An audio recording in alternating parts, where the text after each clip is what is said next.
Hey guys, Senior Gnome here, and today we're going to do a little bit of a different video to our usual compilations and funny moments and stuff. Today's going to be a drift build of the 1969 Ford Mustang Boss 302.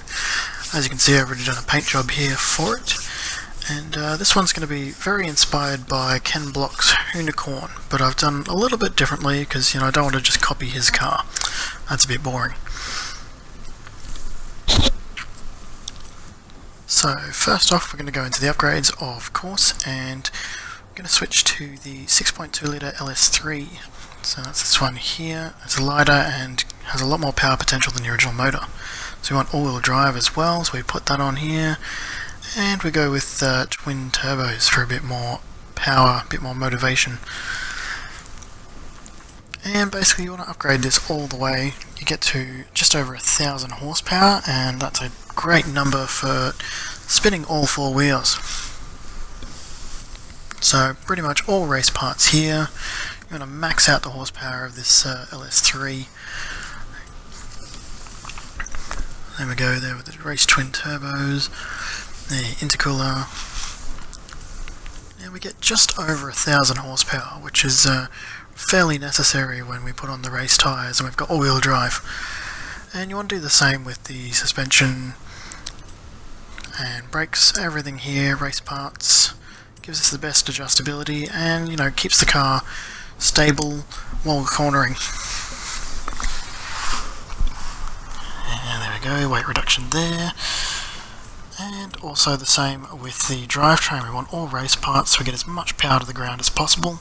We get a little bit of adjustment in the transmission, and everything's lighter as well. Now for the tyres, I went with the Hot Wheels Edition tyres, just because I wanted that red ring. You can also use any standard race tyres, or the Horizon tyres if you've got the Horizon Edition. Now I went one skinnier than the maximum on the rear, just to help with the car straightening up through turns. And I personally went with the Krager Bonneville's or Salt Flat Specials, because I feel like they suit the car, and they're quite a light wheel as well, so that's a bonus. So that's it, very simple setup, very easy to do, and as you can see, it looks quite cool. Now we'll head over to the tune now, and it's equally simple. So there it is, 1342 kilos, just over 1,000 horsepower, and I think it sits just over 1 G of cornering force as well. So if you did want to do a handling build with one of these, it'll do quite well. So the tune, very simple. I just adjusted the gearing just a little bit to give a tiny bit more top end. More important is the suspension. So here we put 2 degrees of camber on the front end for more grip when sideways. Left the rear flat. Now a little bit of toe out on the front, a little bit of toe in on the rear, and then you want to go maximum caster, because that helps when the tyres are turned. And just drop the suspension down as much as possible. Just looks really cool, and there's really no reason not to. There's still plenty of ground clearance here on the Mustang. So a very simple tune, there's not a lot you have to do with it, and it'll drift quite well very quickly. As you can see, 2.6 seconds to 60 miles. And as I said before, just over 1 G of lateral grip, so it's a pretty cool car even in the specs. We'll go see how it goes on the street.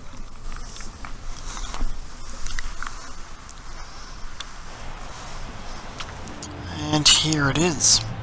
Nice and low, still classic looking, didn't change any of the body parts. Sounds quite nice there with 1,000 horsepower twin turbo LS3. As you can see, spins second gear very easily, up into third gear, do a little spin here, and it gets ruined by a Porsche 918, so that's okay.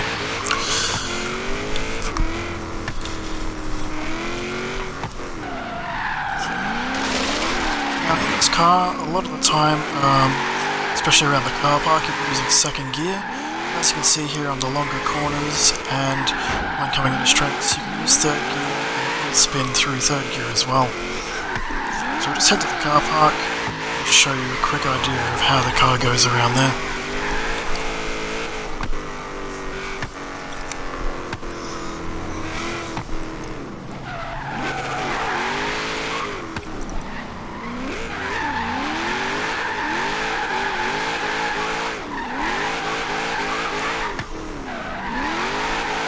as I said, the second gear is the most useful around the car park. You can go into third gear in the straights, but you do lose a fair bit of power and the car will tend to straighten up.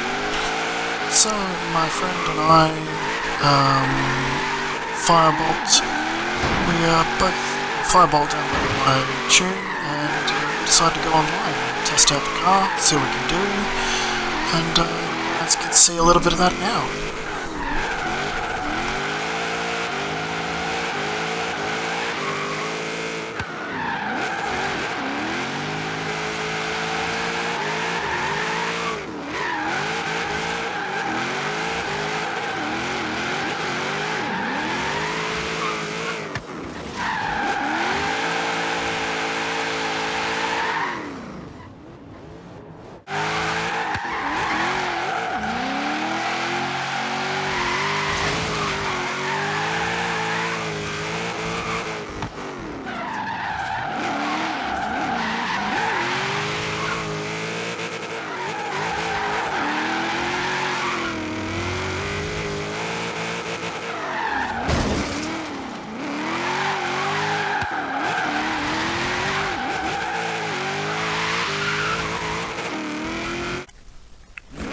So, while me and FIREBOLT were testing the car, we found this tram stop and I decided to see if I could do some drifting around it. It turns out you can do a really cool figure of 8 between the two tram stop sections here.